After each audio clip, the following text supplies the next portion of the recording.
Oke rekan-rekan, saya akan mencoba membuat tutorial tentang mencoba memahami fungsi daripada mainboard E60 di mesin bordir Dahau ya, merek Dahau ya. Kita akan kupas tuntas satu persatu dari mulai bagan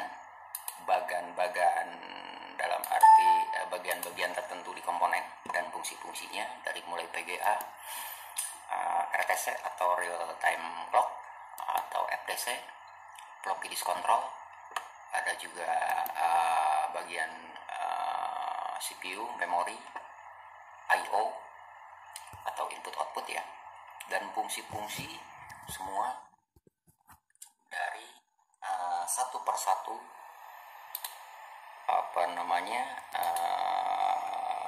data-data seperti ini. Nah ini dia. Jadi tracknya kemana, atau alurnya kemana, jalurnya kemana, fungsinya juga apa, datanya seperti apa. Nanti kita akan kupas tuntas semua satu persatu. Tapi sebelumnya, seperti biasa, rekan-rekan mohon subscribe, like, and share.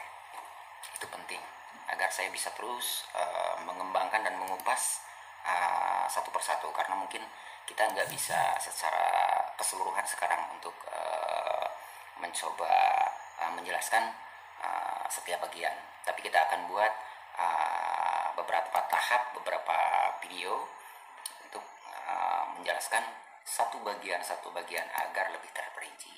Dan juga di video depan nanti,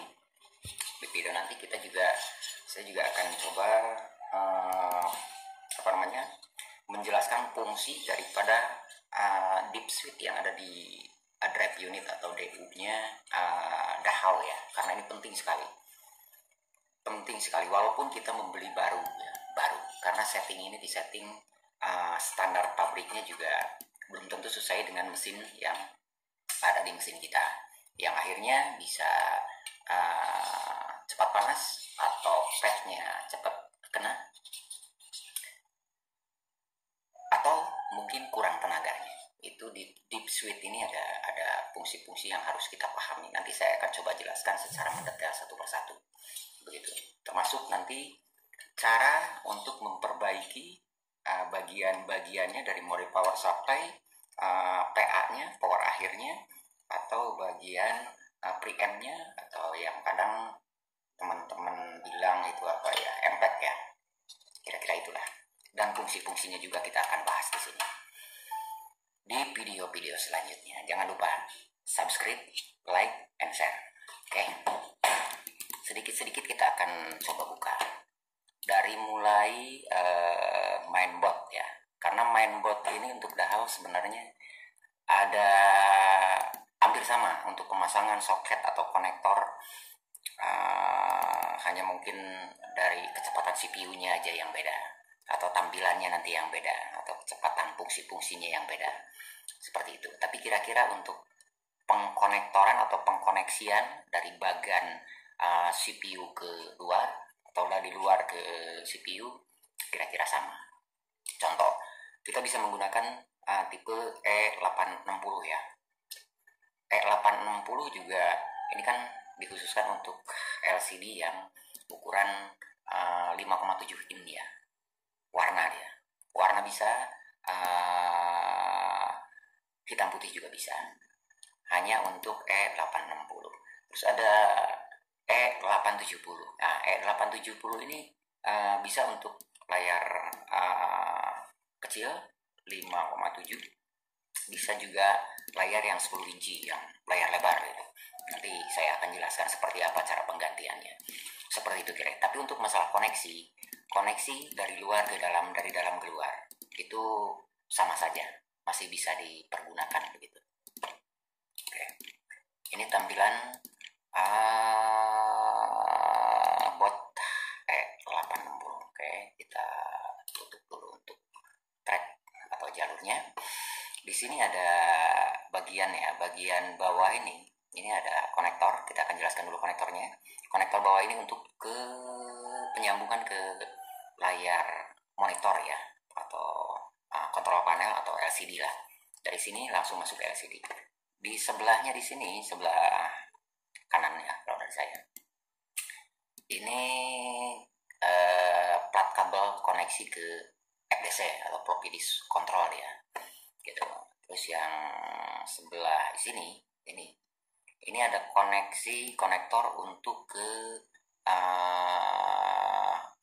encoder ya, pemposisian angel encoder dia untuk pemposisian. Di sini juga nanti akan saya jelaskan dari mulai fungsi soket ini, pin ini kan terdiri dari 5 pin ya. Nanti satu persatu akan saya jelaskan. Termasuk bila mana terjadi permasalahan apa aja yang kira-kira kita harus perbaiki untuk lebih jelas gitu. Karena dengan apa namanya software ini kita tahu, karena saya udah coba siapkan seperti ini. Oke. Seperti posisi ini ada kode A, B, 05, G5. Nah, di sini kita bisa tahu dia koneksinya larinya ke mana. Nah, ini dia. Ini ada garis kuning kecil. Nah, berarti dari pin ini terkoneksi kemana. Jadi kita tahu untuk menelusuri permasalahan di depan nanti. Oke. Dan kita juga akan membahas nanti di video selanjutnya bagaimana encoder itu berfungsi atau tidak. Karena kita akan bahas nanti di luar mainboard agar kawan atau rekan-rekan paham fungsi dan cara pengecekan, agar kita tahu bahwa encoder itu bagus atau rusak. Jadi kita jangan sampai salah kaprah. Oh, ini diperkirakan encodernya kita ganti, ternyata bukan. Nah, jangan seperti itu. Jadi kita harus manfaatkan barang yang ada. Kalau toh memang bisa diperbaiki, kita perbaiki. Kalau enggak ya terpaksa kita harus beli. Oke, tapi setidaknya kita harus tahu dulu fungsi, kegunaan, dan fungsi daripada satu persatu atau data satu persatu dari setiap kabelnya. Oke.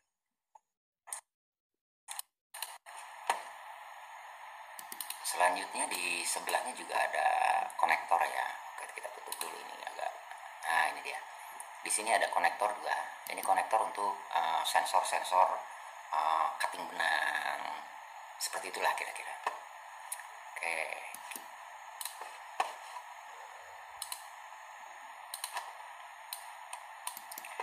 Di sebelah sini tuh ada apa namanya ya, jumper ya, jumper untuk pilihan daripada bila mana kita menggunakan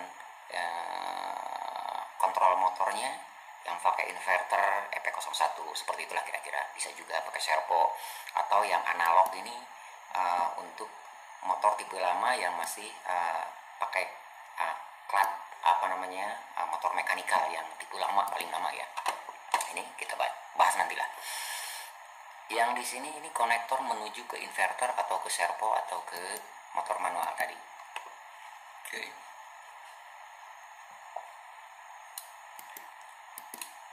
Di atasnya ada konektor yang berjumlah 8 pin ya. 8 pin ini untuk terhubung input atau output. Input ya, ini ya, input ya. Untuk pendeteksian posisi jarum dia, untuk menentukan jarum ke-1, jarum kedua, jarum ketiga sampai seterusnya. Ini bisa sampai 16 jumlah jarum ya. Itu pun nanti akan saya bahas fungsi satu pinnya hingga bisa memunculkan nanti nilai di monitor posisi jarum 1, 2, 3. Nah, kalau nanti ada permasalahan di situ kita ketahuan gitu. Data mana nanti yang ada permasalahan. Oke, untuk sementara seperti itu.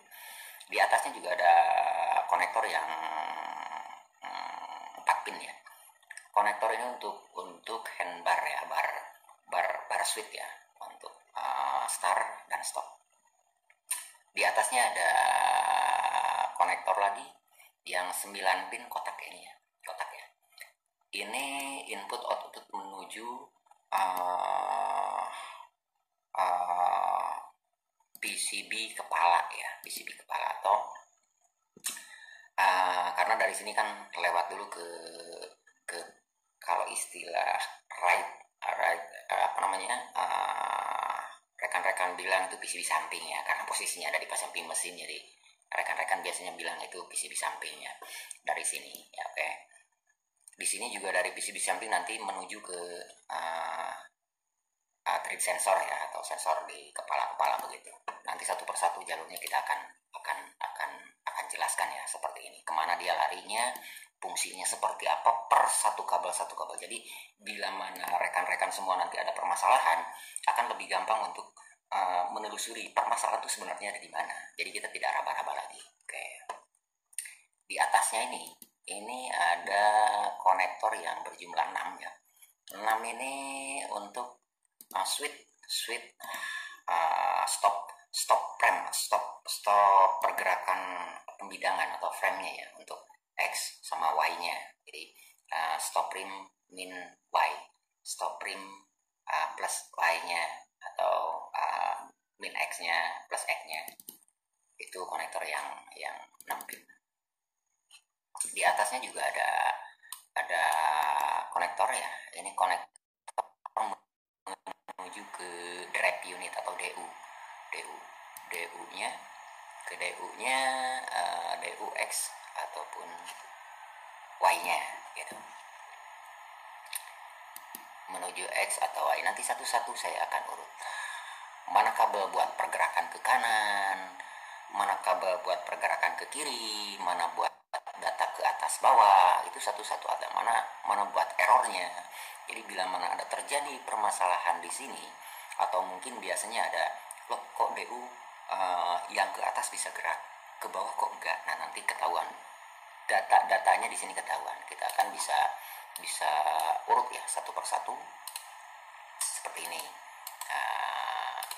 Jadi kita kan tahu nih, alur yang kuning ini ke sini dia, nanti yang diperbaiki optocoupler yang ini yang masalah gitu. Karena di sini ada sebenarnya di mainboard Dahau 86 atau yang lainnya, itu sudah ada pengaman sebenarnya di bagian I/O ya. Jadi bila mana terjadi sesuatu permasalahan atau lonjakan tegangan tinggi di luar, dia tidak akan merusak bagian sensitif di CPU, memori atau segalanya lah di dalam mainboard ya. Karena bila terjadi lonjakan paling yang kena dia di optocoupler. Nah, untuk mengetahui optocoupler mana, kita kan agak sulit ya di mainboard, karena mainboard ada biasanya 4 layer atau 4 lapis dia. Jadi kita nggak tahu. Nah, nanti saya akan jelaskan satu persatu, karena kebetulan di sini saya udah coba pecahkan satu persatu kemana dia lari gitu. Seperti umpamanya, ini untuk data min X, kemana dia lari? Optocoupler yang pertama. Nah, jadi perbaikannya lebih gampang gitu. Oke lah, kira-kira seperti itu. Terus kita lihat di atasnya lagi ada konektor yang berisi 8 pin ya. 8 pin ini. 8 pin ini untuk menuju ke rekan-rekan bilang disebut power supply ya. Power supply di belakang box bawah itu. Di belakang ada itu. Itu memang betul power supply untuk menyuplai dia tegangan 24 volt, 60 volt untuk pisau ya, 24 voltnya untuk jumping solenoid ya, dan lain-lainnya. Dan juga PCB itu berfungsi untuk driver motor penggerak geser jarum ya. Jadi penggerak geser jarum itu ada di situ. Nanti di sini juga datanya ada satu-satunya. Jadi data pin 1, pin 2, pin 3, pin 4, pin 5, pin 6, pin 7, pin 8 nanti saya akan jelaskan. Mana buat pergerakan pergeseran jarum ke kanan, mana buat pergerakan geser jarum ke kiri, mana buat brake-nya, karena di dalam pergerakan motor untuk penggerak geser warna, dia harus ada pengereman lah, harus ada brake di saat dia pas geser, pas di posisi itu harus ada brake, pengereman gitu. Karena kalau nggak gitu dia akan lewat. Nah, masalahnya biasanya di situ. Kalau udah lewat, berarti mungkin brake di sini ada masalah. Geser ke kanan bagus, tapi pengeremannya kurang bagus, dia akan lewat walaupun sedikit mesin kan akan error, dia needle error gitu. Di sini juga ada pin yang buat perintah pemotongan benang bawah, pemotongan benang atas ya, pengait gitu. Pengait ada juga buat holdingnya, penjepit ya. Terus di sini juga ada pin buat power supply ya, 12 volt, ada positifnya negatifnya.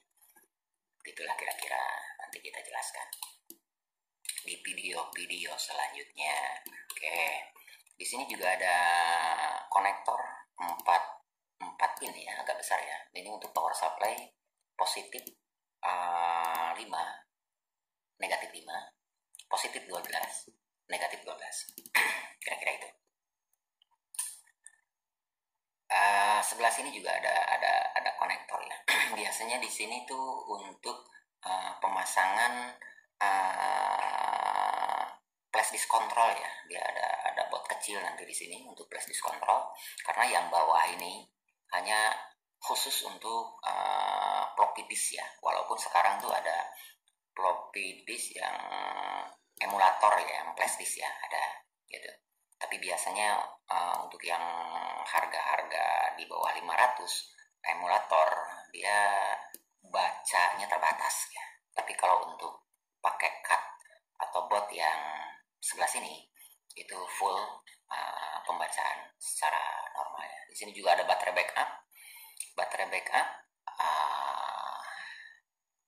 sini 3,7 volt ya. Oke.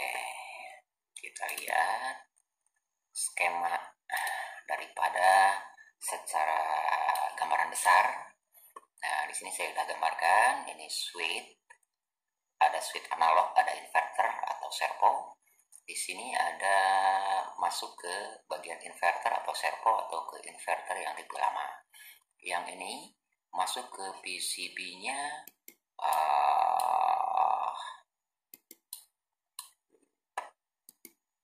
PCB-nya yang di samping mesin, atau kawan-kawan sering bilang itu PCB samping gitu lah.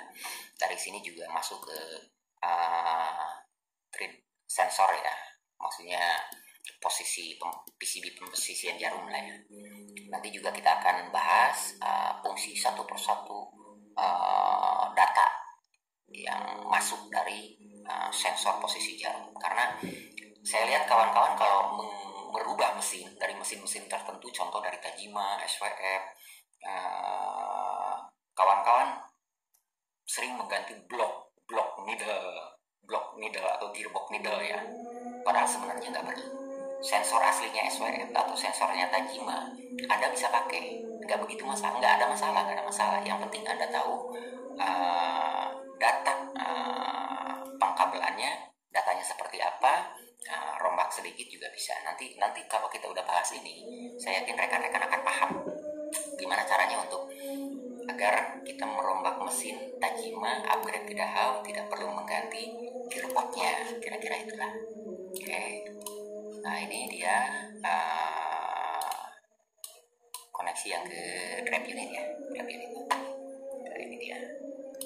Satu persatu nanti saya jelaskan datanya agar kawan-kawan sendiri bisa paham satu persatu data ini kemana dan fungsinya seperti apa, dan kita tidak perlu terpaku dengan menggunakan drive unit dari produk Dahau. Sebenarnya DU lain pun bisa dipakai.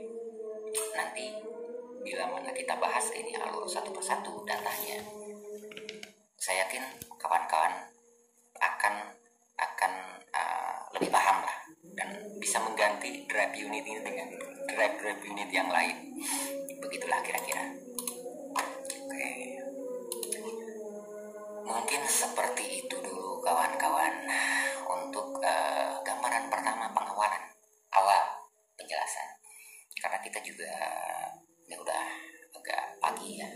Di sini sudah jam 4 pagi. Oke. Jangan lupa subscribe. Nah, udah mulai akan adan ya. Kita lanjut nanti di video-video lanjutnya. Jangan lupa subscribe, like, and share. Terima kasih. Assalamualaikum warahmatullahi wabarakatuh.